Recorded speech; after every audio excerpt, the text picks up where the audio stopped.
अब ये 5 लोग जो इकट्ठा हैं, जैसे ही एक ने कहा कि ऐसा करते हैं और बाकी लोगों ने मौन सहमति दे दी, कुछ नहीं कहा, साइलेंट भी खड़े हैं, तो कहा जाता है कि जो लोग खड़े हैं वो भी दायित्वाधीन होते हैं जो खड़े होकर इंतजार करते हैं। बारेंद्र कुमार घोष वर्सेस एम्पेरर में ये बात प्रिवी काउंसिल ने अपने जजमेंट में कही है और आपको ये जानना चाहिए कि जो खड़े रहकर इंतजार करते हैं उनका भी दायित्व होता है। ये कानून की बहुत खतरनाक धाराएं हैं और ये जॉइंट लायबिलिटी के डॉक्ट्रिन के अंदर आती हैं। जॉइंट लायबिलिटी होता है संयुक्त दायित्व। अब ये जॉइंट लायबिलिटी या संयुक्त दायित्व क्या है समझिए। पहली बात तो नियम यह है कि अपराध जो करेगा उसको सजा मिलेगी। साधारण नियम यह है। क्या किसी और के किए गए किसी काम के लिए किसी दूसरे को सजा मिल सकती है? तो इसका एक आंसर है जिसे कहा जाता है प्रतिनिधिक दायित्व, वाइकेरियस लायबिलिटी। एक काम करे दूसरे को सजा मिले। इसके बारे में आईपीसी के 154, 155, 156 इन धाराओं में प्रावधान है। लेकिन आज जब हम बात कर रहे हैं 34 और 149 के बारे में, तो ये थोड़ी सी अलग बात है जिसे हम कहते हैं जॉइंट यानी कि संयुक्त दायित्व। एक एग्जाम्पल से समझिए कि 5 लोग हैं जो कहीं इकट्ठा हुए। समझना, 5 लोगों का कहीं इकट्ठा होना ऐसे कोई अपराध नहीं है। इसे कहा जाता है आपका फंडामेंटल राइट। आप कहीं भी पीसफुली असेंबल हो सकते हैं, शांतिपूर्ण सभा करने का आप अधिकार रखते हैं।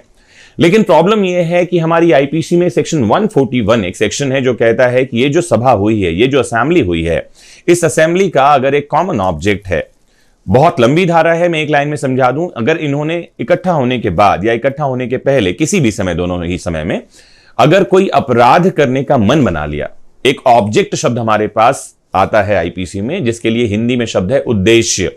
तो एक शब्द है सामान्य उद्देश्य, मतलब इन सब का एक ऑब्जेक्ट हो गया। जैसे एग्जांपल दूं, 4 लोग कहीं खड़े थे, आप इसको ऐसे समझ लीजिए, और चारों खड़े होकर कोई बात कर रहे थे। एक 5वां उनका मित्र आकर उसमें शामिल हो गया। 5 लोगों की आवश्यकता है, वो भी चाय पीने लगा। कोई ऑफेंस नहीं है, ये मत समझिए कि चाय पीना कोई अपराध है। अब बातों बातों में इन्होंने क्या बताया, एक मित्र कहता है कि यार ये जो सामने एक बिल्डिंग है ये मेरे दादाजी की है जिस पर किसी ने कब्जा कर लिया है। दूसरा मित्र कहता है एक काम ये करते हैं, चाय पी लेते हैं, फिर अभी इसको मजा चखाते हैं, इसको खाली करवाते हैं।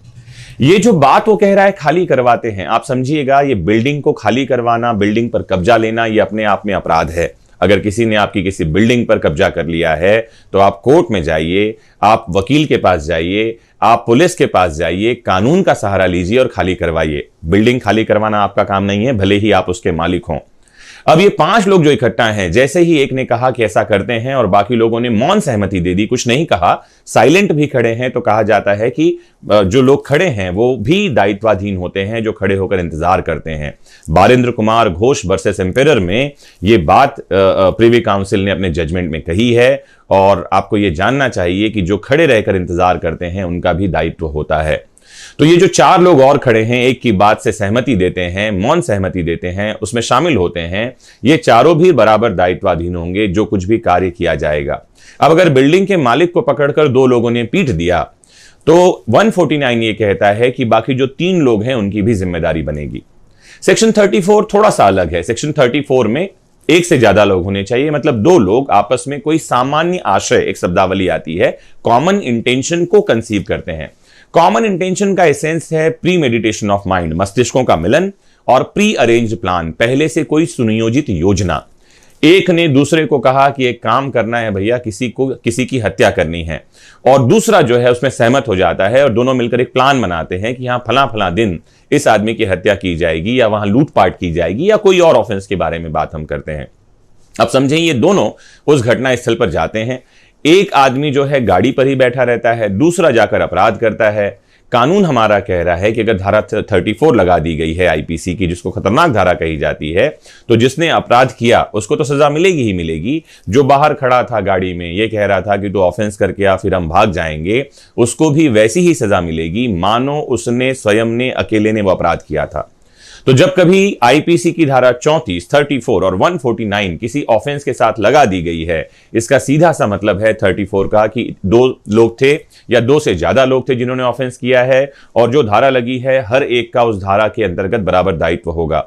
और जहां कहीं 149 लगा दिया गया है वहां आपको जानना चाहिए कि 149 के अंतर्गत कम से कम 5 लोग रहे होंगे और इन 5 का अलग अलग इंडिविजुअल दायित्व होगा उस अपराध को करने के लिए, भले ही अपराध उस 5 में से किसी 2 ने किया हो, उनमें से किसी एक ने किया हो।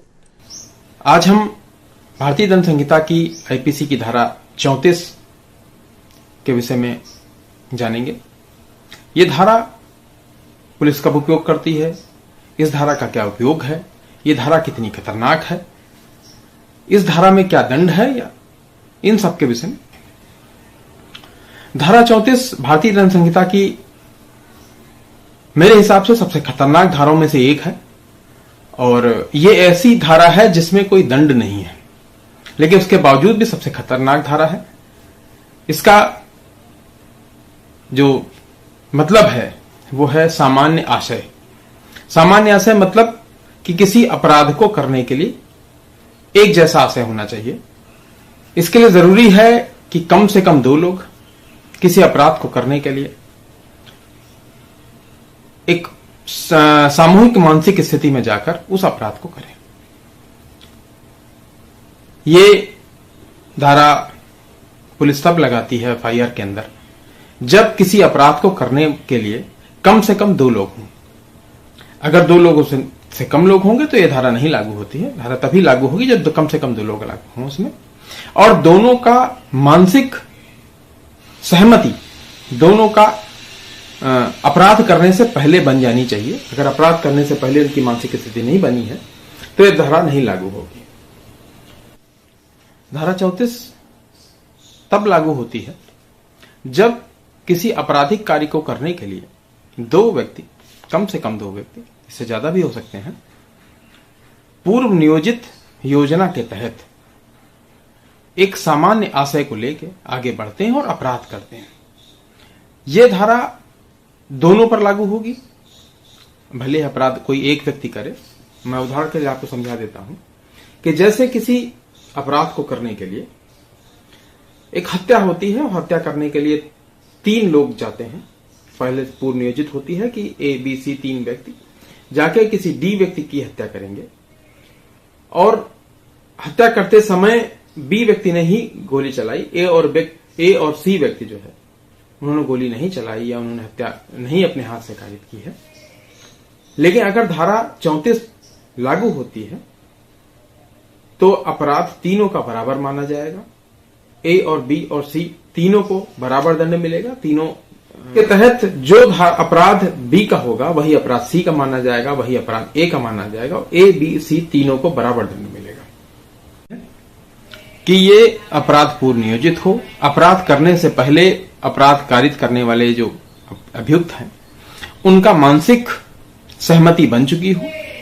अगर उनकी मानसिक सहमति नहीं है, यकायक अपराध हुआ है, तो धारा 34 लागू नहीं होगी।